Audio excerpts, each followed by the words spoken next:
മക്കളെ എല്ലാവർക്കും നമസ്കാരം. Welcome to super notes. അങ്ങനെ കാത്തിരുന്ന railway group D exam date ഇതാ വന്നേക്കാണ്. നവംബർ 17 മുതൽ ഡിസംബർ അവസാനം വരെ എക്സാം നടക്കാൻ പോകുന്നു.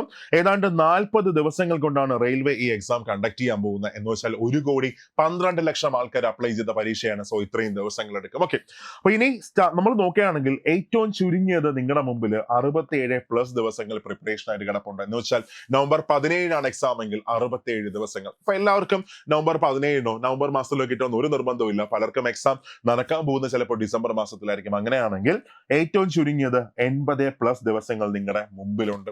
എക്സാം നമുക്ക് പഠിച്ചു തീർക്കാൻ പറ്റത്തില്ലേ? ഉറപ്പായിട്ടും പറ്റും. ഒറ്റ കാര്യം മാത്രം പറഞ്ഞുകൊണ്ട് ഈ സെഷൻ സ്റ്റാർട്ട് ചെയ്യാം. മക്കളെ, നിങ്ങൾ ഈ എക്സാമിന് അപ്ലൈ ചെയ്ത ആൾക്കാരാണോ? നിങ്ങൾ ഭാഗ്യവാന്മാരാണ്. അതിന്റെ റീസൺ ഞാൻ ലാസ്റ്റ് പറഞ്ഞുതരാം. ഒന്ന് അവസാനം വരെ ഒന്ന് കണ്ടോ. ഓക്കെ, സോ കഴിഞ്ഞ പരീക്ഷയുടെ കട്ട് ഓഫ് നോക്കുകയാണെങ്കിൽ കഴിഞ്ഞ പരീക്ഷയുടെ കട്ട് ഓഫ് എത്ര വന്നേക്കുന്നത്?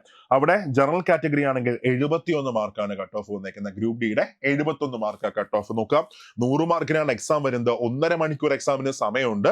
അവിടെ 71 മാർക്കാണ് കട്ട് ഓഫ്. ഒന്ന് ആലോചിച്ച് നോക്കിയേ, NDPC ഗ്രാജുവേറ്റിന്റെ കട്ട് ഓഫ് 80+ പോകുമ്പോൾ, NDPC അണ്ടർ ഗ്രാജുവേറ്റിന്റെ കട്ട് ഓഫ് 89+ പോകുമ്പോൾ, ഇവിടെ ഗ്രൂപ്പ് ഡിയുടെ കട്ട് ഓഫ് എത്രയാണ്? 10ാം ക്ലാസ് മാത്രം നിലവാരമുള്ള ക്വസ്റ്റ്യൻസ് വരുന്ന ഗ്രൂപ്പ് ഡിയുടെ കട്ട് ഓഫ് 71 മാർക്കാണ്. അപ്പൊ ആ മാർക്ക് നിങ്ങളെ കൊണ്ട് മേടിക്കാൻ പറ്റത്തില്ലേ? ഉറപ്പായിട്ടും മേടിക്കാൻ പറ്റും. അതിനൊരു സ്ട്രാറ്റജി ഉണ്ട്.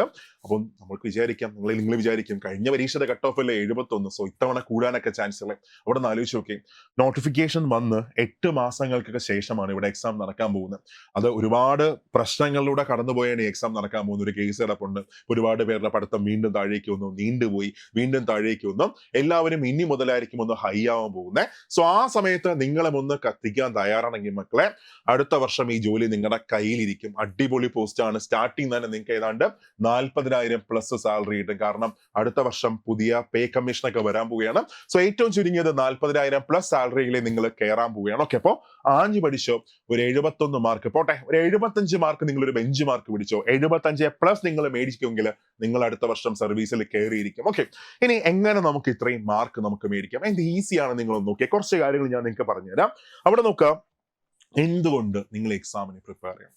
ഗ്രൂപ്പ് ഡി എക്സാമിന് എന്തുകൊണ്ട് ഇത്ര ഇന്റൻസ് ആയിട്ട് നിങ്ങൾ പ്രിപ്പയർ ചെയ്യണമെന്ന് ചോദിച്ചാൽ, മക്കളെ നോക്കിയിടാം, ഇത് NDPC ഗ്രാജുവേറ്റിന്റെ വേക്കൻസിയാണ്. എത്രയാണ്? 8,113 വേക്കൻസി. അത് കഴിഞ്ഞ് NDPC അണ്ടർ ഗ്രാജുവേറ്റ് ആണെങ്കിൽ 3,445 വേക്കൻസി. അത് കഴിഞ്ഞ് MTSന്റെ വേക്കൻസി നോക്കുകയാണെങ്കിൽ SSC MTS ആണെങ്കിൽ 5,464 വേക്കൻസിയാണ്.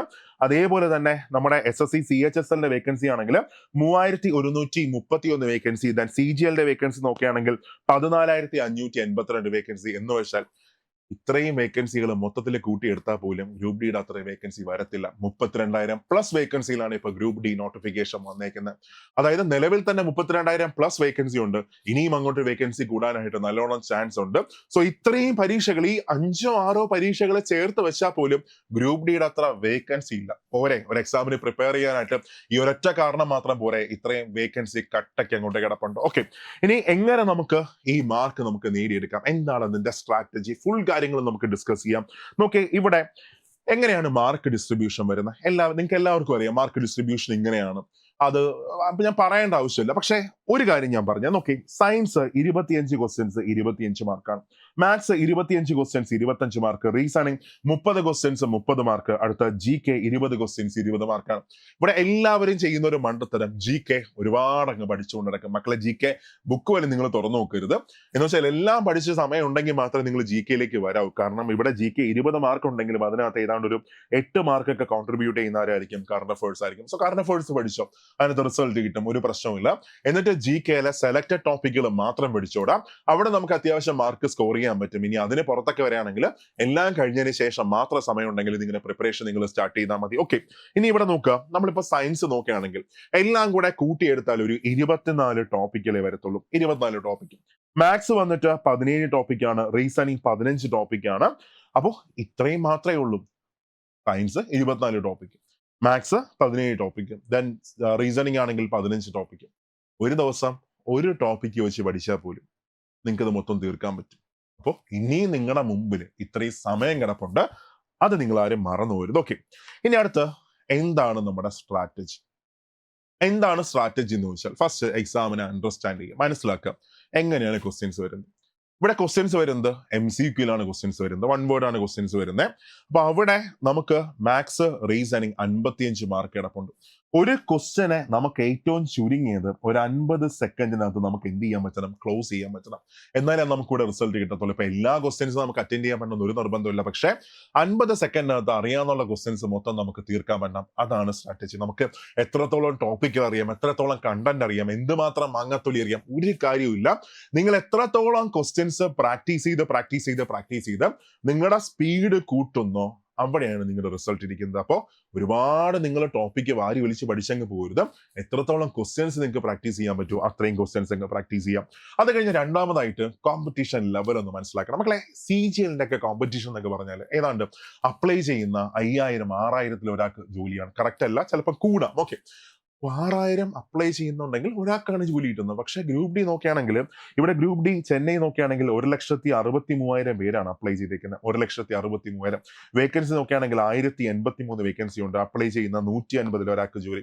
മൊത്തത്തിൽ എടുക്കുകയാണെങ്കിൽ അപ്ലൈ ചെയ്യുന്ന ഏതാണ്ട് 250 ഒരാൾക്ക് ജോലി. ഇതൊക്കെയാണ് കോമ്പറ്റീഷൻ ലെവൽ. അവിടെ മനസ്സിലാക്കുക, ഒരു LD പരീക്ഷയുടെ PSC ഒരു LD പരീക്ഷയുടെ കോമ്പറ്റീഷൻ ലെവലും 1000 ഒരു സെക്രട്ടേറിയറ്റ് അസിസ്റ്റന്റ് കോമ്പറ്റീഷൻ ലെവൽ 1001 1000 ഒരാൾക്ക് ജോലിയാണ്. പക്ഷേ ഇവിടെ ഗ്രൂപ്പ് ഡിയുടെ കോമ്പറ്റീഷൻ ലെവൽ അപ്ലൈ ചെയ്യുന്ന 250 ഒരാൾക്ക് ജോലിയാണ്. അവിടെ ഞാൻ ഈ പഠിക്കുന്ന 250 എന്ന് പറയുന്നുണ്ടോ? ഇല്ല, അപ്ലൈ ചെയ്യുന്ന 250. അതിനകത്ത് എത്രത്തോളം ആൾക്കാർ പഠിക്കും, അതിൽ എത്രത്തോളം ആൾക്കാർ എക്സാമിന് വരും, അതിൽ എത്രത്തോളം ആൾക്കാർക്ക് ഫിസിക്കലി പാസ്സാവാൻ പറ്റും. അപ്പോൾ ഒന്ന് ആലോചിച്ച് നോക്കിയേ. ചുരുക്കി പറഞ്ഞ സാധ്യത വളരെ വളരെ വളരെ വളരെ വളരെ വലുതാണ്. ഇത്രയും വേക്കൻസി ഉണ്ട്, സാധ്യത വളരെ കൂടുതലാണ്, നല്ല സാലറി ഉണ്ട്, ജോലി പാടാണ്. പക്ഷെ നമുക്ക് കിട്ടും. ജോലി പാടാണ്, ആദ്യമേ ഞാൻ പറയാം. ഓക്കെ, പക്ഷെ ജോലിയാണ് ഏറ്റവും വലിയ അത്യാവശ്യം. അപ്പോൾ പ്രിപ്പറേഷൻ സ്ട്രാറ്റജി, അടുത്ത് എന്താണ് നമ്മുടെ പ്രിപ്പറേഷൻ സ്ട്രാറ്റജി? മക്കളെ, പ്രിപ്പറേഷൻ സ്ട്രാറ്റജി നമ്മൾ പറയുന്നതിന് മുമ്പായിട്ട് ഞാൻ ഈ പറയുന്ന 5 കാര്യങ്ങൾ നിങ്ങൾ ലൈഫിൽ ഒന്ന് ചെയ്യാം. 5 കാര്യങ്ങൾ. ഇപ്പൊ നിങ്ങൾ പഠിച്ചു തുടങ്ങുന്ന ഒരു കുട്ടിയാണെങ്കിൽ, ഒന്നും അറിയത്തില്ല, അത്യാവശ്യം ബേസ് നിങ്ങൾക്ക് ഉണ്ട്. ഇപ്പൊ ഒന്നും അറിയാത്തൊരു കുട്ടി, മാത്സ് എന്താണെന്ന് അറിയത്തില്ല, റീസണിങ് എന്താണെന്ന് അറിയത്തില്ല, അവൻ ഈ എക്സാം പഠിച്ചു കയറാൻ പറ്റുമെന്ന് ഞാൻ പറയത്തില്ല. പക്ഷെ അത്യാവശ്യം കണ്ടന്റ് അറിയുന്ന ഒരാളാണോ, ബേസ് സ്ട്രോങ് ആയ ഒരാളാണോ, ഓക്കെ, എനിക്ക് പഠിക്കാൻ പറ്റും, കുറെ കാര്യങ്ങളൊക്കെ എനിക്കറിയാം, അങ്ങനെയൊക്കെ ആണെങ്കിൽ ഇനി സമയമുണ്ട്. അപ്പൊ അവര് ചെയ്യേണ്ട കാര്യം, മക്കളെ, എല്ലാവരും 7-8 മാസം കൊണ്ട് പഠിച്ചു തീർക്കുന്ന ഒരു സാധനമാണ് നിങ്ങൾ 2 മാസം കൊണ്ട് തീർക്കാൻ പോകുന്നത്. അപ്പൊ അതുകൊണ്ട് തന്നെ നമ്മുടെ സ്ട്രാറ്റജി എന്തായിരിക്കണം എന്ന് വെച്ചാൽ, ഒന്ന്, നിങ്ങളൊന്ന് ട്രസ്റ്റ് ചെയ്യണം. ഏറ്റവും ഇമ്പോർട്ടന്റ് കാര്യം, ട്രസ്റ്റ് യുവർ സെൽഫ്. അത് ഏറ്റവും പ്രധാനപ്പെട്ട ഒരു കാര്യമാണ്. നിങ്ങൾ എന്ത് ചെയ്യുക, ഒന്ന് ട്രസ്റ്റ് ചെയ്യുക. നമ്മളെ കൊണ്ട് ഇത് ചെയ്യാൻ പറ്റും. ഒന്ന് ആലോചിച്ച് നോക്കേ. ഇപ്പൊ നിങ്ങളുടെ മുമ്പിൽ ഒരാൾ പറയണം, എടാ ഈ വീട് നീ ഒന്ന് വൃത്തിയാക്കി വെച്ചോ, 1 മാസം നിനക്ക് സമയമുണ്ട്, 1 മാസത്തിനകത്ത് എപ്പോഴാന്ന് വെച്ചാൽ നീ വൃത്തിയാക്കി വെച്ചാൽ മതി, ഞാൻ 1 മാസം കഴിഞ്ഞേ വരത്തുള്ളൂ. അപ്പൊ നിങ്ങൾ എന്ത് ചെയ്യും? 1 മാസം സമയം കിടക്കില്ല, അപ്പൊ അതൊക്കെ സാമട്ടിൽ അങ്ങ് ലാസ്റ്റ് ദിവസം കൊണ്ടങ്ങ് തീർക്കും.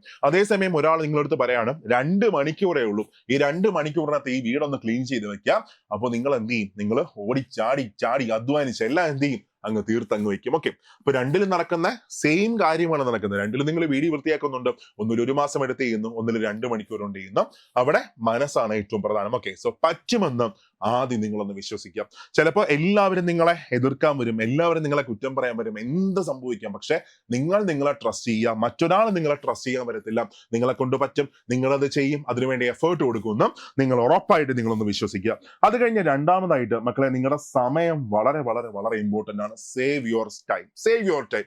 എന്ന് വെച്ചാൽ നമ്മൾ പഠിച്ചുകൊണ്ടിരിക്കുമ്പോൾ ചുറ്റും ഒരുപാട് കാര്യങ്ങൾ നടക്കും. കൂട്ടുകാരാണെങ്കിൽ ഒരാവശ്യത്തിന് നിങ്ങളെ വിളിക്കും, അമ്മയാണെങ്കിൽ ഒരു കാര്യത്തിന് അവിടെ പോയിട്ട്, അച്ഛനാണെങ്കിൽ ഇവിടെ പോയിട്ട്, ഒരു കല്യാണത്തിന് പോയിട്ട്, പുറത്ത് കളിക്കാൻ പോകും. അങ്ങനെ എല്ലാ സാധനങ്ങളും നിങ്ങളെ മണ്ടയ്ക്ക് വരും. പക്ഷെ ഫസ്റ്റ് പ്രിഫറൻസ് എന്താണ്? പ്രിപ്പറേഷൻ ആണ്.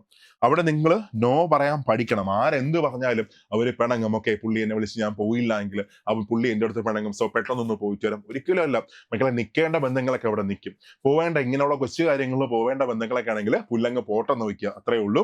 നാളെ നിങ്ങൾക്ക് ഒരു ജോലി കിട്ടുമ്പോൾ ഇതൊക്കെ എല്ലാം മാറിയിട്ട് എല്ലാവരും പോയവരൊക്കെ ഇങ്ങ് തിരിച്ചു വരും. സോ സമയമാണ് ഏറ്റവും പ്രധാനം. അത് എത്രത്തോളം നിങ്ങൾക്ക് സേവ് ചെയ്യാൻ പറ്റുമോ അത്രത്തോളം സേവ് ചെയ്ത് ഫുൾ ഫോക്കസ് ഏതിൽ കൊടുക്കുക? പ്രിപ്പറേഷനിൽ പക്കയായിട്ട് നിങ്ങൾ കൊടുത്തോണ്ടിരിക്കുക. ഓക്കെ, അത് കഴിഞ്ഞാൽ നെക്സ്റ്റ് ഒരു പ്രിപ്പറേഷൻ സ്ട്രാറ്റജി നിങ്ങൾ ഉണ്ടാക്കാം. ഒരു പ്രിപ്പറേഷൻ സ്ട്രാറ്റജി എങ്ങനെയാണെന്ന് ചോദിച്ചാൽ, ഇങ്ങനെ ഒന്ന് സെറ്റ് ചെയ്ത് നോക്കിയും ഫസ്റ്റ് നിങ്ങളൊരു ടൈമർ മേടിക്കാം. അല്ലെങ്കിൽ ഫോണിനകത്ത് ഒരു ടൈമർ ഇട്ട് നിങ്ങൾ പഠിക്കാം. അല്ലെങ്കിൽ നമ്മളിപ്പോൾ 5 മണിക്കൂർ പഠിക്കുമെന്ന് വെച്ചാൽ, ഒക്കെ 5 മണിക്കൂർ നോക്കിയാൽ 5 മണിക്കൂർ കഴിഞ്ഞ് ബുക്ക് അടച്ചു വെച്ചത് ആ പൊക്കോ അങ്ങനെ ഇരിക്കും. സോ ടൈമർ പക്കയായിട്ട് ഇട്ടിട്ട് 5 മണിക്കൂർ അല്ലെങ്കിൽ 6 മണിക്കൂർ. മറ്റേ ടൈമർ ഇടാതിരുന്നാലും ഒരുപാട് കാര്യങ്ങൾ വരും. ഫുഡ് കഴിക്കാൻ പോകും, ചായ കുടിക്കാൻ പോകും, ഫോൺ വരും. ഇതൊക്കെ നമ്മൾ പഠിക്കുന്നതിൽ കൂട്ടും, പക്ഷെ നമ്മൾ പഠിക്കത്തില്ല. സോ ഒരു 5 മണിക്കൂർ 6 മണിക്കൂർ എന്ത് ചെയ്യുക? ഇതിന് വേണ്ടി മാറ്റി വെക്കാം. പക്കയായിട്ട് ടൈമർ ഇട്ട് പഠിക്കാം. സോ ടൈമർ ഇട്ട് പഠിക്കുമ്പോൾ അവിടെ എന്ത് ചെയ്യണം? എല്ലാ ദിവസവും ഒരു ടോപ്പിക് നിങ്ങൾ പഠിക്കാം. മസ്റ്റ് ആയിട്ടൊരു ടോപ്പിക്. എല്ലാ ദിവസവും പുതിയൊരു ടോപ്പിക്ക് പഠിക്കാം. ആ ടോപ്പിക്ക് പഠിക്കുമ്പോൾ ഒന്നുകിൽ അത് മാത്സിൽ ഒരു ടോപ്പിക് ആയിരിക്കണം, അല്ലെങ്കിൽ റീസണിങ്ങിൽ ഒരു ടോപ്പിക് ആയിരിക്കണം, അല്ലെങ്കിൽ സയൻസിൽ ഒരു ടോപ്പിക് ആയിരിക്കണം. പക്കയായിട്ടൊരു ടോപ്പിക്ക് നിങ്ങൾ പഠിക്കുക, അല്ലെങ്കിൽ കറണ്ട് അഫേഴ്സിൽ ഒരു ടോപ്പിക് ആയിരിക്കണം. അത് പഠിച്ചു തീർക്കുക. എന്നിട്ട് മുമ്പ് പഠിച്ച ഒരു 5-6 ടോപ്പിക്കുകൾക്ക് റിവിഷൻ പക്കയായിട്ട് കൊടുക്കുക. മക്കളെ റിവിഷൻ കൊടുത്തില്ലെങ്കിൽ എല്ലാം മറന്നു.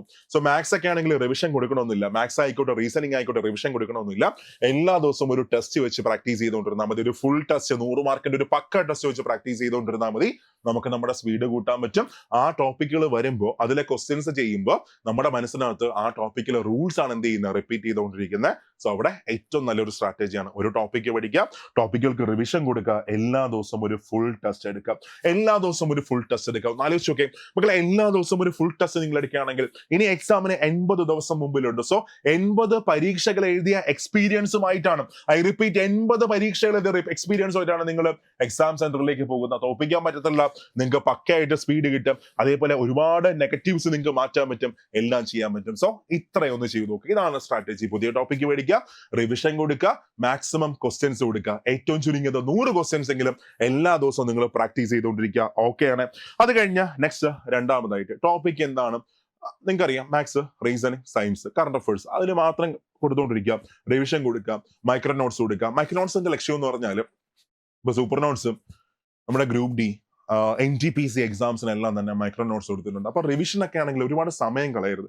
പ്രധാനപ്പെട്ട പോയിന്റ്സ് എന്താണ്, ഇപ്പൊ ഫോർ എക്സാമ്പിൾ ഗംഗ എടുക്കാം. ഗംഗയ്ക്ക് 900 പോയിന്റ്സ് കാണും, എല്ലാം പഠിക്കേണ്ട ആവശ്യമില്ല. അതിനകത്ത് നമുക്ക് ആവശ്യമുള്ള റിവിഷൻ കൊടുക്കേണ്ട സാധനങ്ങൾ മാത്രം ഒരു പേപ്പറിൽ അങ്ങ് എഴുതുക, അതിനെ മാത്രം വായിച്ചുകൊണ്ടിരിക്കുക. നമുക്കപ്പോൾ 10 മിനിറ്റ് കൊണ്ടൊക്കെ 3-4 ടോപ്പിക്കുകളൊക്കെ നമുക്ക് റിവിഷൻ കൊടുക്കാൻ പറ്റും. ഒക്കെ അങ്ങനെ വളരെ എഫക്റ്റീവ് ആയിട്ട് നിങ്ങൾക്ക് സമയം സേവ് ചെയ്യാൻ പറ്റും. സോ മൈക്രോ നോട്ട്സ് വളരെ ഹെൽപ്പ് ആയിരിക്കും, അത് പക്കയായിട്ട് നിങ്ങൾ ചെയ്യാം. പിന്നെ ക്വസ്റ്റ്യൻ പ്രാക്ടീസ് ഞാൻ പറഞ്ഞേ മസ്റ്റ് ആണ്. എല്ലാ ദിവസവും 100 ക്വസ്റ്റ്യൻസ് പക്കയായിട്ട് നിങ്ങൾ കൊണ്ടുപോവുക. അപ്പൊ പണ്ടൊക്കെ 50 ദിവസമായിരുന്നു, ഇപ്പൊ നമ്മുടെ മുമ്പിൽ ഏറ്റവും ചുരുങ്ങിയത് എത്ര ദിവസമുണ്ട്, 80 ദിവസം നിങ്ങളുടെ മുമ്പിൽ കിടപ്പുണ്ട്. 80 ദിവസം ഒരു പക്ക സ്ട്രാറ്റജി. ഓക്കെ, ഞാൻ അത് കഴിഞ്ഞ അടുത്ത പ്രധാനപ്പെട്ട ഒരു കാര്യം, നമ്മളിത് ഒരു ദിവസം ചെയ്താൽ പോരാ, കണ്ടിന്യൂസ് ആയിട്ട് കൊണ്ടുപോകണം. അപ്പൊ എങ്ങനെ നമുക്ക് കൺസിസ്റ്റൻസി നമുക്ക് മെയിൻറ്റെയിൻ ചെയ്യാൻ പറ്റും? സോ എങ്ങനെ കൺസിസ്റ്റൻസി മെയിൻറ്റെയിൻ ചെയ്യാൻ പറ്റും എന്ന് വെച്ചാൽ ഒറ്റ കാര്യം ചെയ്താൽ മതി മക്കളെ. നിങ്ങളൊരു ബുക്ക് അങ്ങോട്ട് എടുക്കാം. ഒരു ബുക്ക് അങ്ങോട്ട് എടുത്തിട്ട്, എപ്പോഴും ഞാൻ പറയുന്ന ഒരു പോയിന്റ് ആണ്, ഒരു ബുക്ക് എടുക്കുക, അതിൽ 2 പേജാണ്, അപ്പുറത്തൊരു പേജാണ്, ഇപ്പുറത്തൊരു പേജാണ്. ഒരു പേജിനകത്ത് അങ്ങ് എഴുതി വെക്കാം, ഈ ജോലി കിട്ടിക്കഴിഞ്ഞാൽ എൻ്റെ ജീവിതത്തിൽ എന്തൊക്കെ മാറ്റങ്ങൾ വരും. ഓക്കെ, ഞാൻ അടിപൊളിയായിരിക്കും, എൻ്റെ കയ്യിൽ പൂത്ത കാശിയാണ്, എനിക്ക് പുതിയ വീട് വെക്കാൻ പറ്റും, കാറ് മേടിക്കാൻ പറ്റും, ബൈക്ക് മേടിക്കാൻ പറ്റും. ചിലപ്പോൾ എനിക്ക് ഒരു ലൈൻ ഉണ്ടെങ്കിൽ അവളുടെ വീട്ടിൽ പോയി ചോദിച്ചാൽ കല്യാണം കഴിക്കാൻ പറ്റും. ഓക്കെ, ഇറക്കി വിട്ടു വരും. ഓക്കെ, ഇനി അതേസമയം ജോലി ഇല്ല എങ്കിലും തീർന്നതാ, അതും ഇവിടെ അങ്ങ് എഴുതി വെക്കാം. ജോലി ഇല്ല എങ്കിൽ എന്തൊക്കെ സംഭവിക്കും, എന്തൊക്കെയാണ് എൻ്റെ ജീവിതത്തിൽ നടക്കാൻ പോകുന്നത്, ഞാൻ പറയുന്നില്ല, ഓരോരുത്തരുടെ അവസ്ഥ ഓരോന്നായിരിക്കും. ഓക്കെ, അത് ഇപ്പുറത്തെ പേജിൽ നിന്ന് എഴുതി വെക്കാം. മക്കളെ, എല്ലാ ദിവസവും രാവിലെ നിങ്ങളുടെ പ്രിപ്പറേഷൻ സ്റ്റാർട്ട് ചെയ്യുമ്പോൾ, എല്ലാ ദിവസവും രാവിലെ നിങ്ങൾ പഠിച്ചു തുടങ്ങുമ്പോൾ ഇത് വായിച്ചിട്ടേ നിങ്ങൾ പഠിച്ചു തുടങ്ങാം. അപ്പോൾ ഇത് കാണുമ്പോൾ നമുക്കൊരു പേടി വരും, ഭഗവാനെ ജോലിയൊന്നും കിട്ടിയില്ലെങ്കിൽ ഞാൻ തേഞ്ഞ W ആയിട്ട് മാറാം. ആ ഒരു തോന്നൽ നിങ്ങൾക്ക് വരും. ആ ഒരു പേടി നിങ്ങളെ എല്ലാ ദിവസവും കൊണ്ട് നീ കട്ടക്കിരുത്തി അങ്ങ് പഠിപ്പിക്കും. ഓക്കെ, ആ ഒരു കാര്യം ഒന്ന് ചെയ്യണം. അടുത്ത അഞ്ചാമത്തെ റൂൾ ഇതാണ്, ഡിസിപ്ലിൻ, അച്ചടക്കം. അത് ഏറ്റവും വലിയ സാധനമാണ് മക്കളെ. അച്ചടക്കം ഇല്ലെങ്കിൽ, ജീവിതത്തിൽ ഒരു ഡിസിപ്ലിൻ ഇല്ലെങ്കിൽ നിങ്ങൾ ഒരു സ്ഥലത്തും എത്താൻ പോകുന്നില്ല. ആദ്യം എന്ത് ചെയ്യുക, ഇരിക്കുന്ന മേശ ഒന്ന് വൃത്തിയാക്കുക, സ്വന്തം മുറി എന്ത് ചെയ്യുക ഒന്ന് വൃത്തിയാക്കാം, നമ്മളെ ഒന്ന് വൃത്തിയാക്കാം, ഒരു അടിച്ചടിച്ച് പോയി കുളിക്കുക, രാവിലെ പറ്റുകയാണെങ്കിൽ നടക്കാൻ പോവുക, ഫിസിക്കൽ ഒന്ന് എടുത്തു നോക്കുക. കാര്യം ഫിസിക്കൽ ഉള്ള എക്സാം ആണ്. അപ്പൊ നമ്മൾ ഇപ്പോഴേ രാവിലെ നടക്കാൻ പോകുമ്പോൾ ചെറുതായിട്ട് ഫിസിക്കലൊക്കെ നമ്മൾ എടുക്കുമ്പോൾ നമ്മുടെ മനസ്സിനകത്ത് തന്നെ തോന്നും, ഓക്കെ, ഞാൻ ഈ എക്സാമിന് വേണ്ടി ഇത്രയും പ്രിപ്പയർ ചെയ്യുന്ന ഒരാളാണ്, അതിനുവേണ്ടി ഞാൻ ഇത്രയും എഫേർട്ട് കൊടുക്കുന്നുണ്ട്, കുറച്ചും കൂടെ നമുക്ക് ഇന്റൻസ് ആയിട്ട് നമുക്ക് പഠിക്കാൻ പറ്റും. ഓക്കെ, അപ്പോൾ അച്ചടക്കം വളരെ ഇമ്പോർട്ടന്റ് ആണ്. 5 മണിക്കൂർ പഠിക്കാൻ പറഞ്ഞാൽ 5 മണിക്കൂർ തന്നെ എന്ത് ചെയ്യുക, കുത്തിയിരുന്ന് പഠിക്കാം. ഓക്കെ, അത് കഴിഞ്ഞ് 6ാമതായിട്ട് 1% mind set. 1% mind set. Okay, ആ 1% മൈൻഡ് സെറ്റ് വളരെ ഇമ്പോർട്ടന്റ് ആണ് മക്കളെ. എന്തൊക്കെ സംഭവിച്ചാൽ, ഈ ഭൂമി പിളർന്ന് 2ആയിട്ട് പോയി താഴേക്ക് പോയാൽ പോലും നിങ്ങളുടെ മനസ്സ് പോസിറ്റീവ് ആയിരിക്കണം. എന്നെ കൊണ്ട് ഇത് ചെയ്യാൻ പറ്റും, ഞാനിത് ചെയ്യും. എന്തൊക്കെ പ്രതിസന്ധികൾ വരും, പക്ഷെ മനസ്സ് ഭയങ്കര പോസിറ്റീവ് ആകും.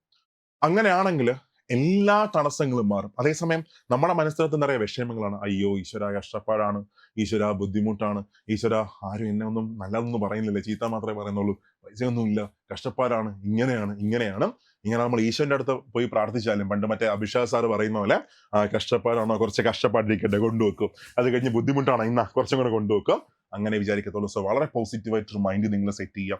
എന്നെ കൊണ്ടത് പറ്റും, ഞാനിത് ചെയ്യും, എന്തൊക്കെ സംഭവിച്ചാലും ഞാൻ കൺസിസ്റ്റന്റ് ആയിട്ട് മുന്നോട്ട് കൊണ്ടുപോകും. ഈ ഒരു ടൈംസ് ഈ ഒരു മൈൻഡ് സെറ്റ് നിങ്ങളൊന്ന് സെറ്റ് ചെയ്ത് വെച്ചോ, ലൈഫൊക്കെ മാറുന്ന നിങ്ങൾക്ക് അടിപൊളിയായിട്ട് നിങ്ങൾക്ക് മനസ്സിലാക്കാൻ പറ്റും. ഓക്കെ, അപ്പൊ ഇത്രയും കാര്യങ്ങൾ വച്ചിട്ട് നിങ്ങളുടെ പ്രിപ്പറേഷൻ സ്റ്റാർട്ട് ചെയ്തോളാം. അപ്പൊ അതിനകത്ത് സിലബസ് നിങ്ങൾക്ക് അറിയാം, ഈ കാണുന്നതാണ് സിലബസ്. അപ്പൊ ഇതിനകത്ത് സിലബസിൽ ഇപ്പോ നിങ്ങൾക്ക് അറിയാന്നുള്ള ആൾക്കാരാണെങ്കിൽ, അതായത് ടോപ്പിക്കൊക്കെ പക്കയായിട്ട് അറിയാം, അങ്ങനെയൊക്കെ ഉള്ള ആൾക്കാരാണെങ്കിൽ എന്ത് ചെയ്യാം, നിങ്ങളുടെ സ്ട്രോങ് ഏരിയാസ് ചിലപ്പോൾ നിങ്ങൾക്ക് നന്നായിട്ട് അറിയായിരിക്കും, വീക്ക് ഏരിയാസ് നോക്കാം. ഇനി പുതുതായിട്ട് തുടങ്ങുന്നവരാണെങ്കിൽ ഞാൻ നാളെ ഒരു അടിപൊളി ടൈം ടേബിൾ കൊണ്ടുവരാം, ഒരു 50 ദിവസത്തെ ഒരു പക്ക ടൈം ടേബിൾ ഞാൻ നിങ്ങൾക്ക് കൊണ്ടുവരാം. അതൊന്ന് നോക്കിക്കോ. അതിനകത്ത് ഇമ്പോർട്ടന്റ് ആയിട്ടുള്ള ടോപ്പിക്സ് Day 1, Day 2, Day 3 അങ്ങനെ കുറിച്ച് നമുക്ക് പഠിച്ചങ്ങ് പോവാം, അങ്ങനെ മുമ്പോട്ട് കൊണ്ടുപോകുക. പക്ഷെ ഒറ്റ കാര്യമേ ഉള്ളൂ, പഠിക്കണമെങ്കിൽ എന്ത് ചെയ്യണം, ഇരുന്നങ്ങ് പഠിക്കണം. ആ പഠിക്കാനുള്ള മനസ്സ് വേണം, എഫേർട്ട് എടുക്കുള്ള ഒരു മനസ്സ് വേണം. സ്റ്റാർട്ട് ചെയ്തോ. ഞാൻ പറഞ്ഞ പോലെ, ഫസ്റ്റ് പറഞ്ഞ പോലെ, ഈ എക്സാമിന് അപ്ലൈ ചെയ്തിട്ടുണ്ടെങ്കിൽ നിങ്ങളുടെ ഭാഗ്യമാണ്. എന്താ പ്രത്യേകത? 1, ഏറ്റവും നല്ല സാലറി. 2, ഇത്രയും അധികം വേക്കൻസി. മൂന്നാമത്തെ പ്രൊമോഷൻ ചാൻസ് നന്നായിട്ടുണ്ട്. പിന്നെ വളരെ പെട്ടെന്ന് നമുക്ക് ജോലിക്ക് കയറാൻ പറ്റും. സോ ഇത്രയും അവസരങ്ങൾ മറ്റൊരു എക്സാമിന് ഇല്ല. പഠിച്ചുകൊണ്ടെങ്കിലോ അടിപൊളിയായിട്ട് വർക്ക് ചെയ്തോ, ഒരു 75 മാർക്ക് ഒരു ബെഞ്ച് മാർക്ക് പിടിച്ചോ, 75+ നമുക്ക് കയറ്റാൻ പറ്റണം. പിന്നെ ഒരു കാര്യം കൂടെ ഞാൻ പറയാം, ചില ആൾക്കാരുണ്ട് അവർക്ക് 2 മാസം പഠിക്കുമ്പോൾ ഒരു 50 മാർക്ക് കിട്ടും. 2 മാസം കൊണ്ട് എക്സാമിന് 50 മാർക്ക് കിട്ടും. 50+ പിന്നെ അവർക്ക് കയറത്തില്ല, ഒരുപാട് സമയം എടുത്ത് കയറത്തുള്ളൂ. അപ്പൊ അവരെന്ത് ഇട്ടിട്ടങ്ങ് പോകും. അവരോട് എനിക്ക് പറയാനുള്ള മക്കളെ, അങ്ങനെയാണ്. ആദ്യത്തെ 2 മാസം പഠിച്ചാൽ 50 മാർക്ക് കിട്ടും. അവിടെ നിന്ന് ഓരോ മാർക്കും കയറ്റിക്കൊണ്ട് വരാനായിട്ട് ഇത്രയും കാര്യങ്ങൾ ചെയ്യണം, എഫേർട്ട് കൊടുക്കണം, ടോപ്പിക്കുകൾ മാക്സിമം തീർക്കണം, ക്വസ്റ്റ്യൻ പ്രാക്ടീസ് ചെയ്യണം. അപ്പൊ അവിടെ വെച്ച് ഇട്ടിട്ട് പോയാൽ നീയൊക്കെ അവിടെ തീർന്നടാ. സോ അവിടെ നിന്ന് എഴിച്ചു കയറി വാ, ഒരു ലോകം നാളെ നിങ്ങളെ കാത്തിരിപ്പുണ്ട്. അതിനുവേണ്ടി എഫേർട്ട് കൊടുത്തോ, അതിനുവേണ്ടി പഠിച്ചോ. അപ്പൊ നമുക്ക് ഒരു ജോലിയൊക്കെ കിട്ടി, അതിനുശേഷം ഒരു പോഡ്കാസ്റ്റിൽ നമുക്ക് കാണാം. അപ്പൊ മക്കളെ, നമ്മൾ സൂപ്പർ നോട്ട്സ് 12-ാം തീയതി, അതായത് നാളെ, ഒരു തകർപ്പൻ ബാച്ച് ഇതിനു വേണ്ടി സ്റ്റാർട്ട് ചെയ്യുന്നുണ്ട്.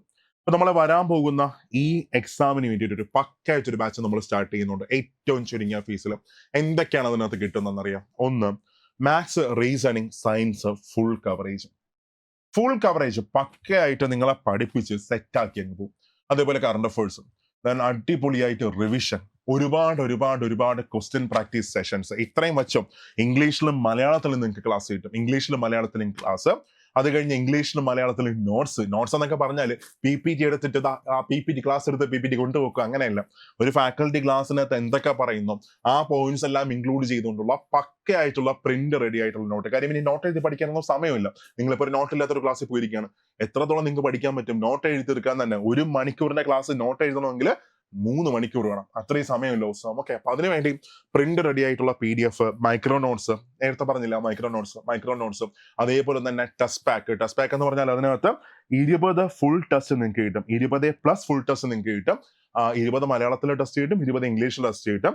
അത് കഴിഞ്ഞ് ഏതാണ്ട് 161 ചാപ്റ്റർ ടെസ്റ്റുകൾ കിട്ടും, എല്ലാ ചാപ്റ്ററിന്റെയും ടെസ്റ്റ് കിട്ടും. പിന്നെ അത് കഴിഞ്ഞ് ഇംഗ്ലീഷിലും മലയാളത്തിലും ഫുള്ള് നിങ്ങൾക്ക് കിട്ടും, മലയാളത്തിലും ഇംഗ്ലീഷിലും നോട്ട്സ്, മലയാളത്തിലും ഇംഗ്ലീഷിലും ക്ലാസ്. അങ്ങനെ നിങ്ങളുടെ വിജയത്തിന് വേണ്ടി എന്തൊക്കെ ചെയ്യാൻ പറ്റുമോ, ലൈവായിട്ടുള്ള ഒരുപാട് ക്വസ്റ്റ്യൻ പ്രാക്ടീസ് സെഷൻസ്, അങ്ങനെ നിങ്ങളുടെ ആ വിജയത്തിലേക്ക് വേണ്ടി എന്തൊക്കെ ചെയ്യാൻ പറ്റുമോ അതെല്ലാം ഇൻക്ലൂഡ് ചെയ്തുകൊണ്ടുള്ള പക്കായിട്ടുള്ള ബാച്ച്. സോ ഒരു ബാച്ചിനകത്ത് നമുക്ക് എപ്പോഴും ഉള്ളപോലെ തന്നെ 250 പേർക്ക് മാത്രമേ ജോയിൻ ചെയ്യാൻ പറ്റത്തുള്ളൂ. സോ ജോയിൻ ചെയ്യാൻ ആഗ്രഹിക്കുന്നവർക്ക് തന്നെ ഇനി കാത്തിരിക്കേണ്ട, ഈ നമ്പറിൽ പെട്ടെന്ന് വിളിച്ചോ, 8281223366. ഓക്കെ, വെറും 1499 രൂപ മാത്രമേ ഇതിനകത്ത് എമൗണ്ട് വരുന്നുള്ളൂ. സോ ഇതിനകത്ത് ഇത്രയും ക്ലാസ്സസ്, ഫുൾ റിവിഷൻ, അതേപോലെ ഇത്രയും ടെസ്റ്റുകൾ, ഇത്രയും നോട്ട്സ്, ഇത്രയും മൈക്രോ നോട്ട്സ്, എല്ലാം എക്സാമിന്റെ തലേ ദിവസം വരെ എന്ന് വെച്ചാൽ നവംബർ 16 വരെ നിങ്ങൾക്ക് ക്ലാസ് കിട്ടും. എക്സാം തീരുന്നത് വരെ നിങ്ങൾക്ക് ഈ ക്ലാസ് കണ്ടിന്യൂ ചെയ്യാൻ പറ്റും. അങ്ങനെ ഇത്രയുമായിട്ട് നമ്മൾ സ്റ്റാർട്ട് ചെയ്യണം. സോ ജോയിൻ ചെയ്യാൻ ആഗ്രഹിക്കുന്നവരൊക്കെ പെട്ടെന്ന് തന്നെ ജോയിൻ ചെയ്തോ, കാര്യം പിന്നെ ജോയിൻ ചെയ്യാൻ പറ്റത്തില്ല. സോ ക്ലാസ്സിൽ കാണാം.